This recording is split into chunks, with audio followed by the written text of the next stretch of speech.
This is not take one. This is not take three.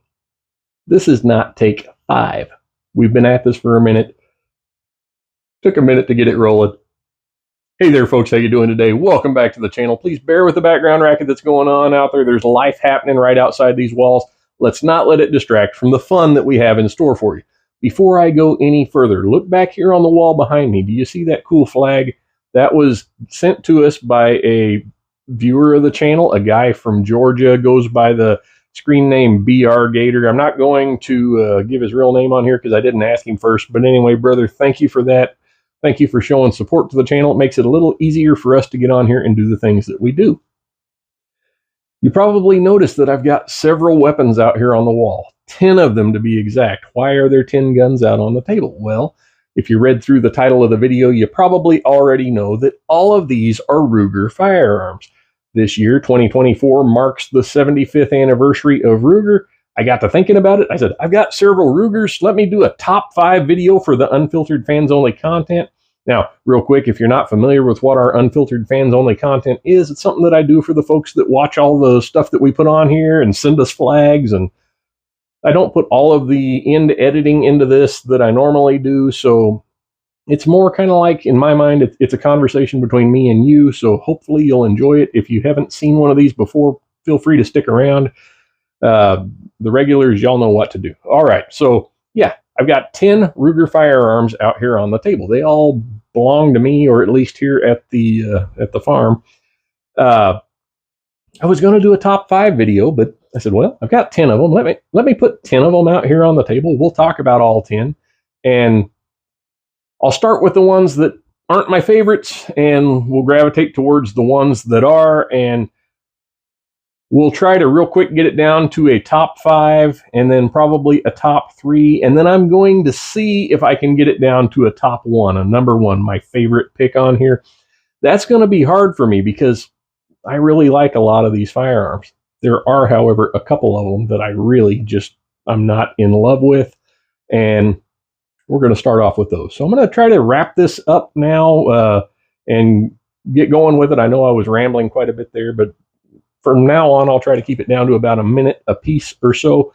So out of these 10 Ruger firearms, the one that I like the least is this little guy right here.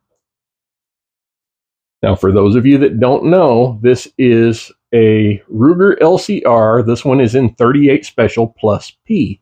This is an extremely lightweight, double action, only 1 7/8 inch snub nose revolver that is made out of stuff that really makes it sweat resistant, rust resistant. It doesn't have any corrosion on it.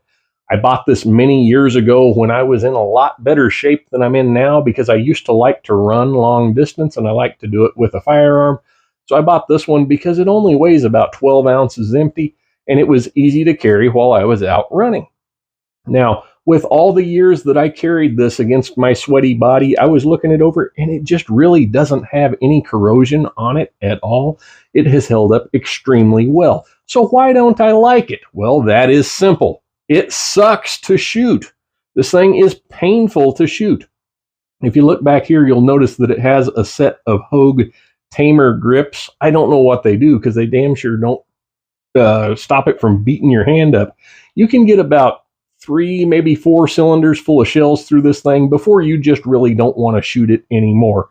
Aside from the abrasive recoil with plus P ammunition, something about the trigger design on this really causes a lot of trigger slap, and usually the sorest part of my hand after just a few rounds is the tip of my trigger finger. It just beats the dog out of you. So it's a really great gun for what it's great for, but it's just absolutely no fun to shoot. So this is going to be the first one that I take off of the table today. Give me just a second so I can put it back on the wall. All right, number 9, or the second gun to go from what you see out here on the tabletop. Folks, this one hurts. I don't want to get real deep into the weeds with it because I haven't even done the formal review on it yet. However, it is what it is.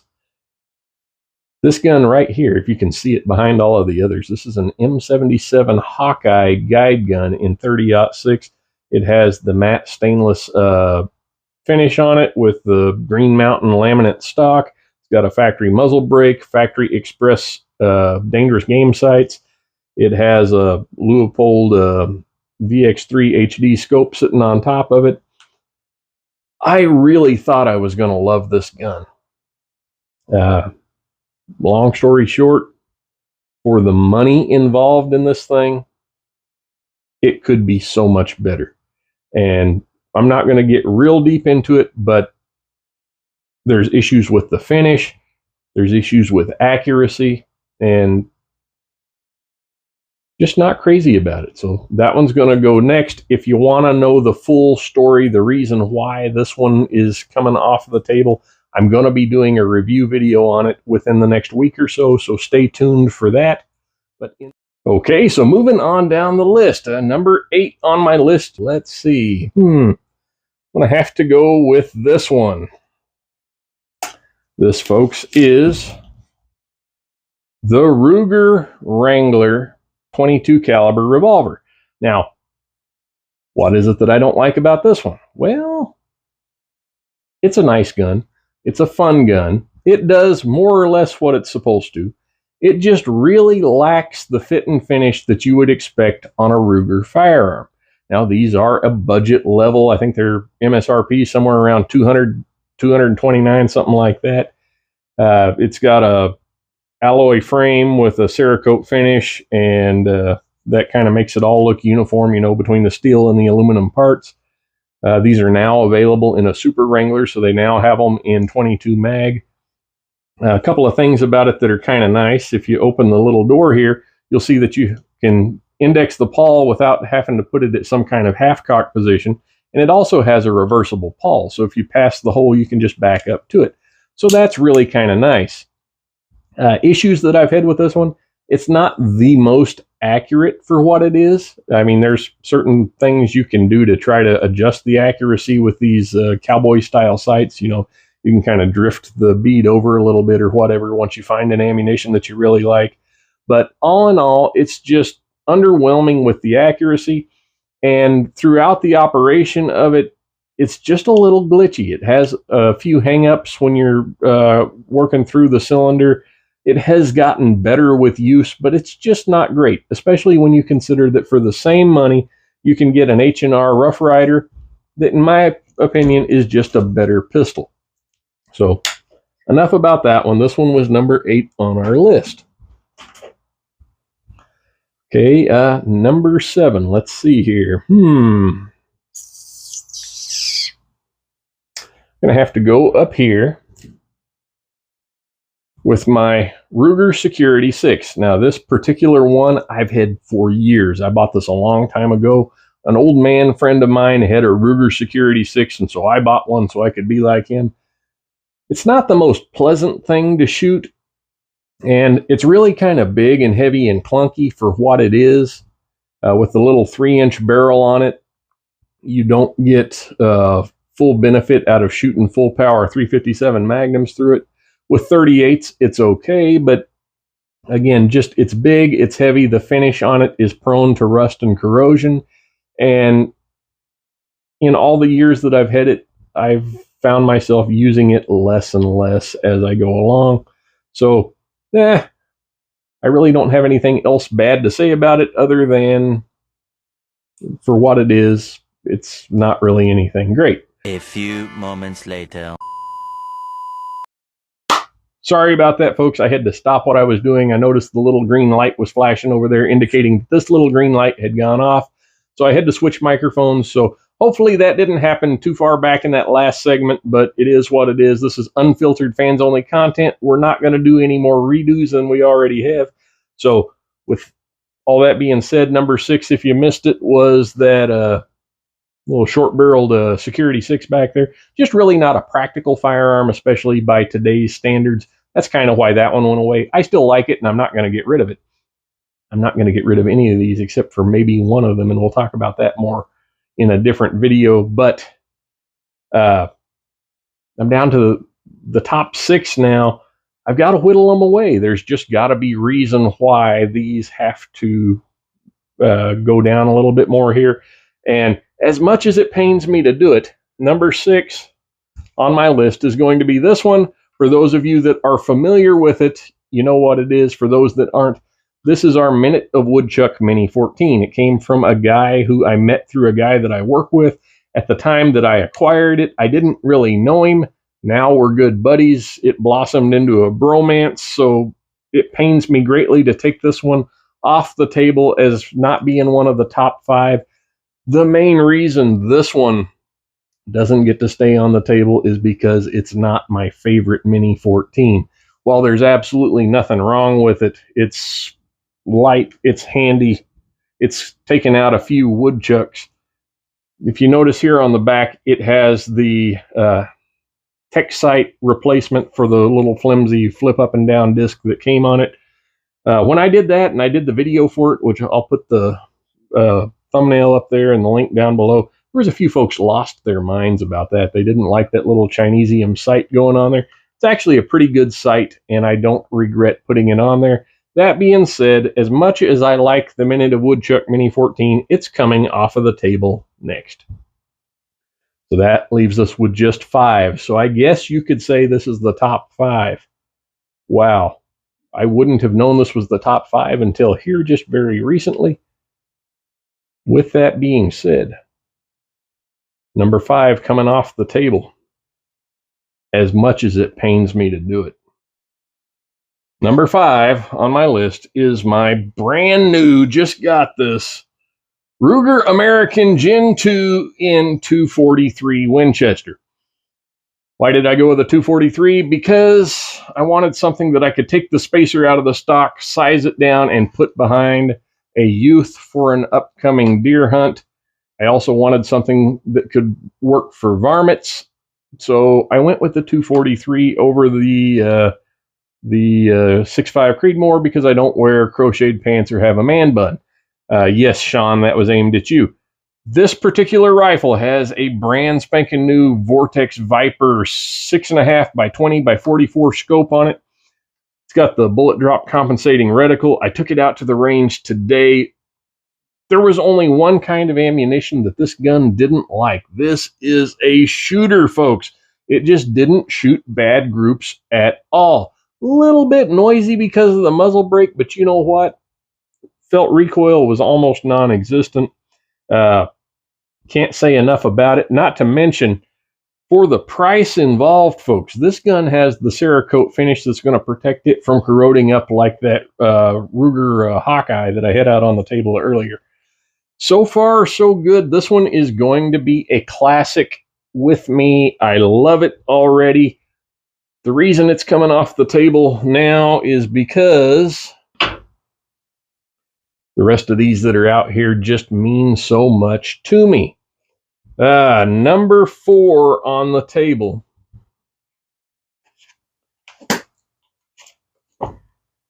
is my 5.5-inch Ruger Mark IV target pistol. I bought this one about 5 years ago, 4.5, 5 years ago, something like that. I always wanted a Ruger, I'll try that in English. I always wanted a Ruger target pistol. By the time I could afford one, it was the Mark IV. I really was going to get one a lot sooner than that. This is a 5.5-inch model, bull-barreled, super tack driver. It makes little bitty groups at 10 yards if you do your part. Things I don't like about this one, probably the biggest thing I don't like about this one is just the safety, which is ambidextrous, tends to get in the way, and I have a habit of activating it when I don't want it to be on.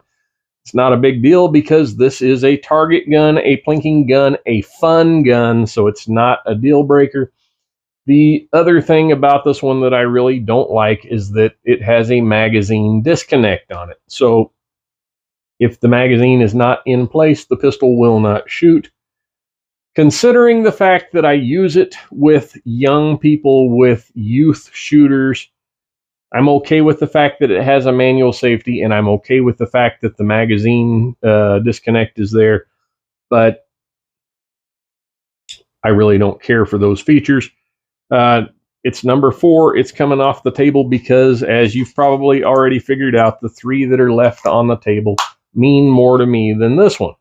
I'm actually going to leave it there on the edge just because I'm running out of spots to stick stuff behind me. All right, number 3 on the table would be this Ruger GP100 that is actually my wife's. Yes, that's right. This is my wife's pistol. Long story on that one. I had a SIG P220 that I purchased from a gun shop in Tularosa, New Mexico about 20 years ago, and wasn't in love with it after I purchased it, so I took it back, traded it in, and for that SIG P220, I got this Ruger GP100, and I got an old Winchester 94 30-30. So I think I did pretty good on the trade there, but while this one has a finely tuned trigger, it's got target sights that are adjustable. With wad cutter 38s, this thing will shoot little tiny groups. It is a tack driver, folks. I'm going to do a video taking it out to the range and showing you how really good this pistol is. I just haven't done that yet before.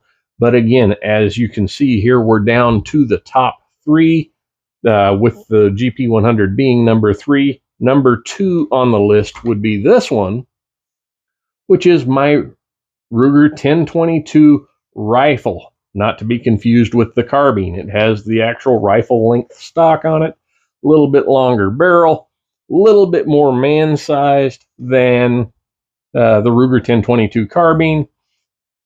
When the Ruger first came out with these, I bought it right away. I don't know how many rounds I've got through this thing, but it's a lot. I would say in the high thousands. I mean, it's probably 10, 12,000 easy because I used to shoot it all the time. I used to shoot bricks of Remington Thunderbolts through it like they were free. A lot of good memories with it. My buddy Howdy and I used to go out rabbit hunting. I would take that along. And I remember one time in particular, his wife and my wife were in the cab of the truck. He and I were standing in the back, and I took a rabbit at about 40 yards that was hopping behind a bush and got him right through the base of the ears. Howdy didn't think I got him, but we walked over there and I held the rabbit up by his ears and earned a little respect from the old cowboy that day. So lots of good times with this one, but it's still number 2. Why is it number 2? Well, I think you all know the answer to that. This, my favorite Ruger, is my 1983 183 series Ruger Mini 14. This one is in stainless steel. It has the Samson Industries reproduction stock on it. It didn't come with it from the factory, but there you have it. This is a really good looking setup.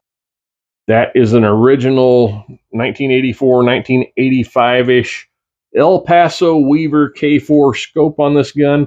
This scope was made by Weaver for this rifle when it came out, so the fit on these is nearly perfect. This is not an extremely accurate rifle. It will shoot minute of baseball with most 55 grain loads. You get anything heavier and it opens up to minute of softball. But for what it is, I've owned this thing since I was, 18 or 19 years old. I bought this secondhand from a shop back in my hometown. I have never had an issue with this rifle, with the exception of one time. The case head on some Silver Bear zinc-plated Russian steel-cased ammo separated from the case, and I had to use a cleaning rod to knock the remainder of the case out. But otherwise, it has been 100% reliable. The weapon has never let me down. I've owned it since I was a kid. One of my kids will probably wind up with it. And